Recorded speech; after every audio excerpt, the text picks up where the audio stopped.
அஸ்ஸலாமு அலைக்கும் ஆசியா, ரொம்ப நேரமா நிக்கிறியா? வலைக்கும் சலாம் ரெஹானா, உனக்காக தான் வெயிட் பண்ணிட்டு இருக்கேன்.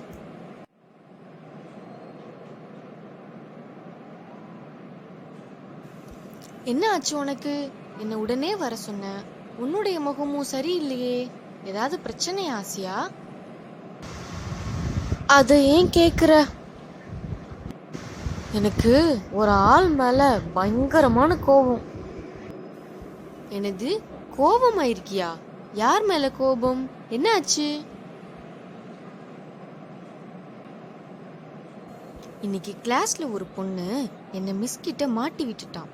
நான் அவ மேல ரொம்ப கோபமா இருக்கேன். அவ மட்டும் இப்ப என் கையில கிடைக்கட்டும், நான் அவளை சும்மா விட மாட்டேன்.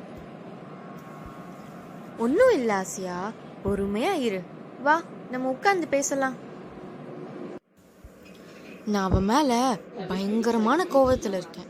எனக்கு இந்த கோவத்தை எப்படி குறைக்கிறதுனே தெரியல. நான் சொல்றத நல்லா கவனி. முதல் விஷயம், கோபமா இருக்கும்போது நம்ம மனசு நிம்மதியாவே இருக்காது. எந்த ஒரு விஷயத்திலையும் நம்மளால ஒரு சரியான முடிவை எடுக்க முடியாது. அப்படி எடுத்தாலும் அதுல நம்ம நேர்மையாவும் நடந்துக்க முடியாது. இன்னும் நம்முடைய உடம்பும் பாதிக்கப்படும், அழகும் குறைஞ்சிரும். நீ சொல்றதெல்லாம் உண்மைதான் ரைஹானா, எனக்கு நிம்மதியே இல்லை. ஆனாலும் என்னுடைய கோபம் குறையவே மாட்டுது. எப்படி இந்த கோபத்தை குறைக்கிறதுனே தெரியல ரைஹானா.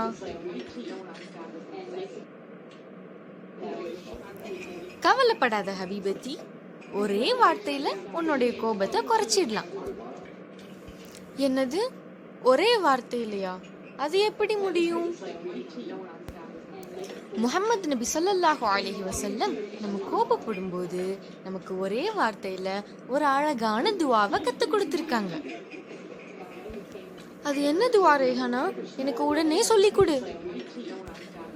நம்ம எல்லாருக்குமே நல்ல தெரிஞ்ச துவா தான், ஆனா யாருமே அதை கோபம் வரும்போது பயன்படுத்துறதே இல்லை.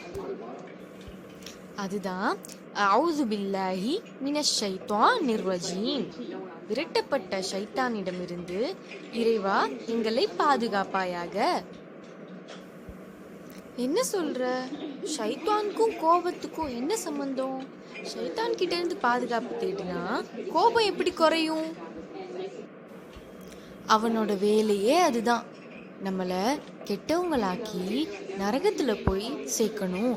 நம்ம எந்த நன்மையும் செய்யக்கூடாதுன்னு தான் அவன் போராடிக்கிட்டு இருக்கான். தேவையில்லாத கோபம் கூட ஒரு கெட்ட குணம்தான் ஆசியா. அந்த மாதிரி நேரங்கள்ல நம்ம ஷைத்தானை விரட்டிட்டோம்னா நமக்கு நல்ல குணங்கள் வந்து சேரும். தேவையில்லாத கோபமும் குறையும். அஊது பில்லாஹி மினஷ் ஷைத்தானிர் ரஜீம், அஊது பில்லாஹி மினஷ் ஷைத்தானிர் ரஜீம். அல்ஹம்துலில்லாஹ் ரெஹானா, எனக்கு இப்ப கோபம் குறைஞ்சு மனசுக்கு நிம்மதி ஏற்பட்டிருக்கு.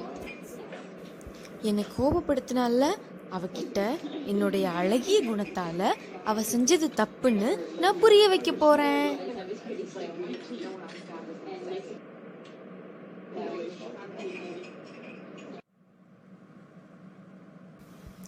கோபப்படுறது மனிதனுடைய இயல்பு. ஆனா தேவையில்லாத கோபம் நம்மளுடைய நிம்மதியை குலைச்சிரும். அது நமக்கு ஒரு கெட்ட குணமா மாறிடும். அந்த மாதிரி நேரங்கள்ல அஊது பில்லாஹி மினஷ் ஷைத்தானிர் ரஜீம், விரட்டப்பட்ட ஷைத்தானின் தீங்கிலிருந்து அல்லாஹ்விடம் பாதுகாவல் தேடுகிறேன் அப்படிங்கிற துவாவை ஓதி உங்களுடைய கோபத்தை குறைச்சிக்கோங்க. இன்னொரு முக்கியமான விஷயம், யாரு பொறுமையா இருக்காங்களோ அவங்க கூட அல்லாஹ் இருக்கானாம். இத நான் சொல்லல, அல்லாஹ்வே தன்னுடைய திருமறை குர்ஆன்ல சொல்றான். இப்போவே குர்ஆன் எடுத்து பாருங்க, 2வது அத்தியாயம் 153வது வசனம். இன்னல்லாஹ மஅஸ் ஸாபிரீன், நிச்சயமாக அல்லாஹ் பொறுமையாளர்களுடன் இருக்கிறான். أنفسكم أو